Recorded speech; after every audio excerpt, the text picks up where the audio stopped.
So this is Josh Hart here for Seconds Out. Delighted today to be joined by Joel McIntyre. Joel, first of all, thank you very much for your time this afternoon. How are we doing? Yeah, thank you very much, mate. Always a pleasure. Doing very well. How are you? I'm doing very, very well. All the better for being joined by yourself today. I guess we'll start off by talking about this weekend. You're out in Cardiff on the Lauren Price versus Jessica McCaskill undercard as you take on Lewis Edmondson. I'll start off with a pretty basic generic question. How has preparation gone for this fight? Yeah, preparation. I mean, preparation is what it is. But this is about a 2 week notice thing. So I stay in the gym. I'm in the gym as we speak.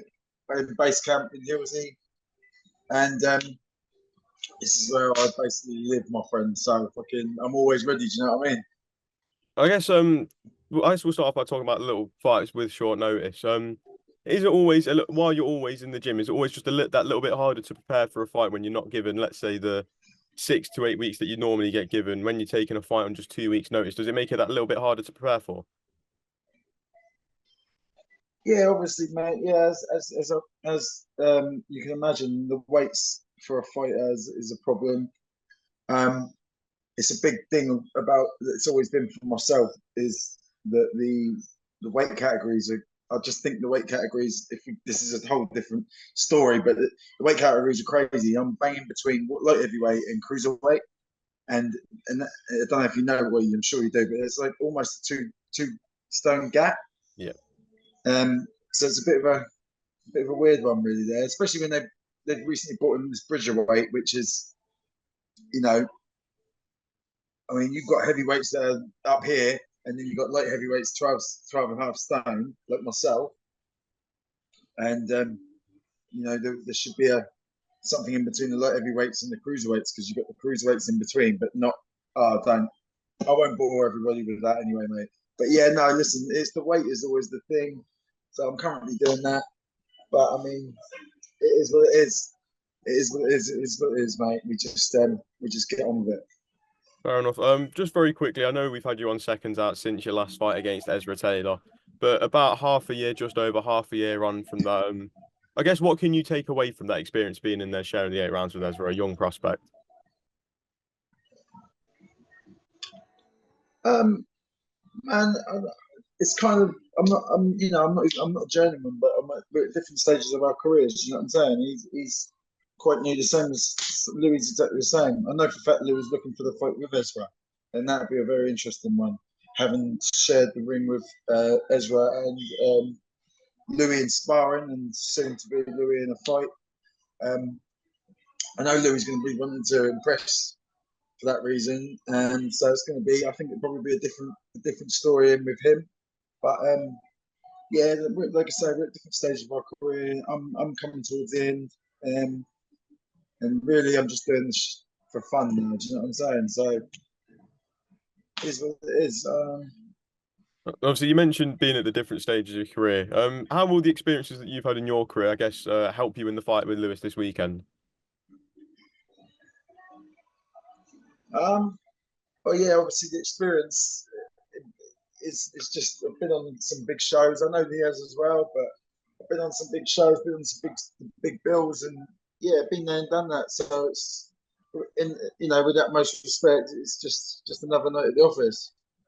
Fair enough. And also, you mentioned that you have shared the ring with him in sparring before. What would you say Edmonton's biggest qualities are as a fighter? Um, I think he's pretty fit. Um, he's only a young lad. I mean, he's 27, which is not necessarily super young, but he's actually got very good ring craft and things like that. Um, yeah, fairly decent combination puncher.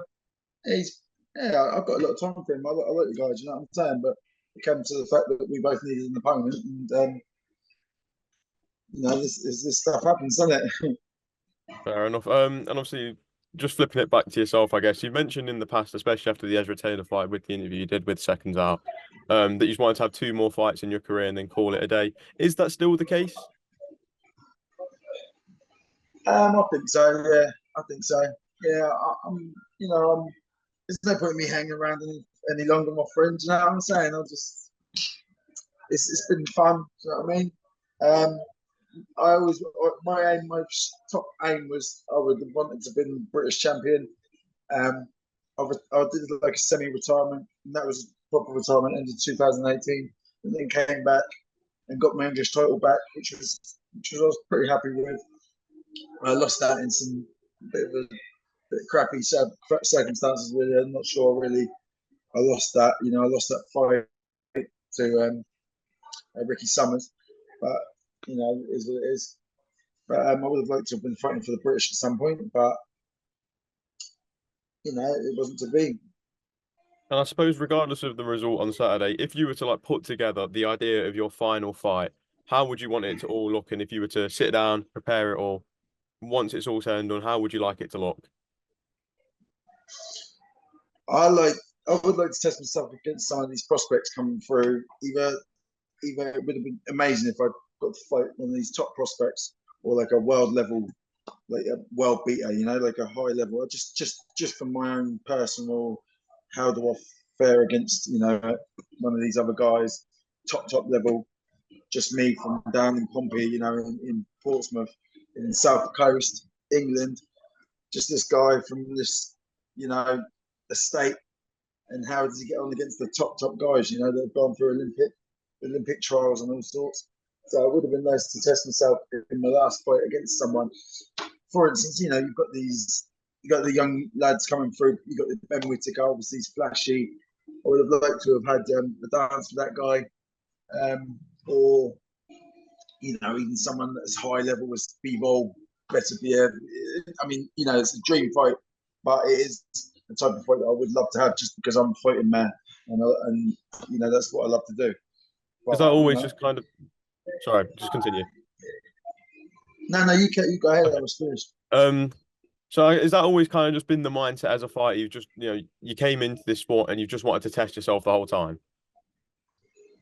Yeah, absolutely. Just I wasn't a 11-year-old amateur boxing kid going through and all that. I started when I was 17. I mean, people probably know the story, but the story was that I was just fighting and getting in trouble all the time, and so someone suggested, "Why don't you go to the boxing gym?" And it's as simple as that. And I did, and I turned out to be quite good at it. And yeah, the rest is history. So I'm pretty happy with what's going on, mate. And I feel like it's in some way it's definitely had a hold on my life for a while, because obviously the discipline of being a fighter and having to do what you got to do to be a fighter and be a half a success. And I am definitely looking forward to a nice retirement then.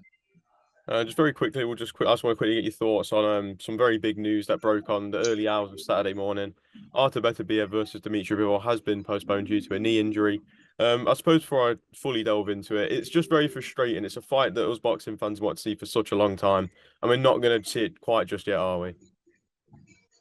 Oh, I guess not. I hadn't actually heard that. No, a knee injury, yeah. Yeah, he's I'm guessing that's Beterbiev, I think he's torn his meniscus, what they've said, which is a bad injury.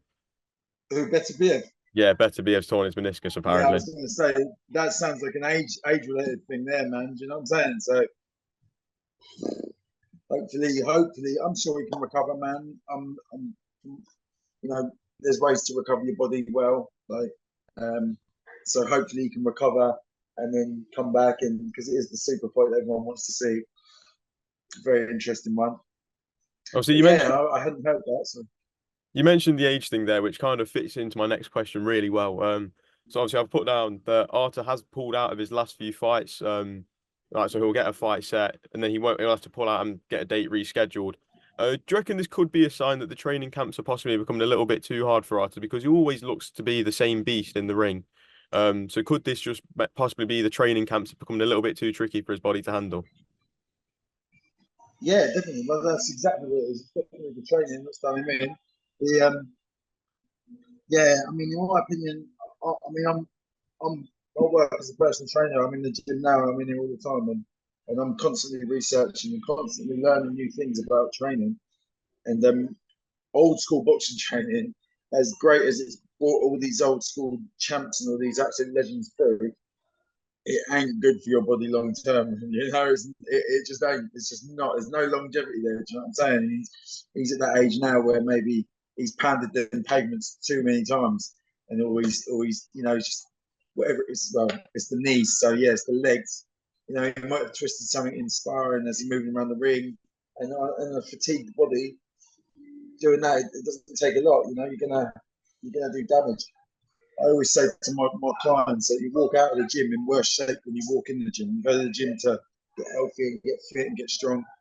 You walk out of this place in worse shape than you walked in. You have to prioritize your recovery. And if maybe he had been going a little bit too hard, because that's one thing that fighters do, is they want to grind, they want to smash, keep hammering away. Sometimes they have to be safe for themselves, and maybe it just wasn't. Maybe it's a freak accident, but then maybe he just was hitting it too hard. I like the little insight there. Obviously, you mentioned about being a personal trainer and doing all this research. And with the injury being down in the legs, we're all very aware of how good not Artur Beterbiev, how good Dmitry Bivol is when it comes to moving and the way he operates around the ring. And surely an injury to Beterbiev's leg can only favour Dmitry Bivol come fight night, whenever it happens. Yeah, I mean, once he's recovered, do you think he might be a bit shy to move around like he does, or whatever? And you think it could favour people? I mean, yeah, of course, but I think usually if you recover and you heal properly, more often than not, the body has a bounce back thing where it can bounce back and you can heal a lot better. I mean, obviously, you break a bone, the cartilage grows around the bone and makes that bone stronger, depending on what it is. And you said it was a meniscus, so maybe, yeah, it's going to take a little bit of a little while to come back, and that not to be hanging over his head. You know, if he tries to do it in like a couple of months, could be too soon. Fair enough. Joel, my very last question. Obviously, you've mentioned that your days in boxing are going to be coming to an end very soon. I guess if you, once it's all said and done, how would you like to be remembered by British boxing fans? Well, I was champion of England a couple of times, so that's cool. Just listen, man. I'm a gentleman in the ring. I'm a gentleman out the ring, but like, you know, I love to fight. I'm tough as nails. I can punch, and yeah, I just remember there's just a guy who was always game. Never say no to a fight. You know, never turn anything down. Never afraid to go to someone's backyard and fight them. You know, for better or for worse sometimes, but it is what it is. Joel, I'm going to leave it there. Thank you very much for your time today. Best of luck on Saturday night. Thank you, Josh. Cheers, mate.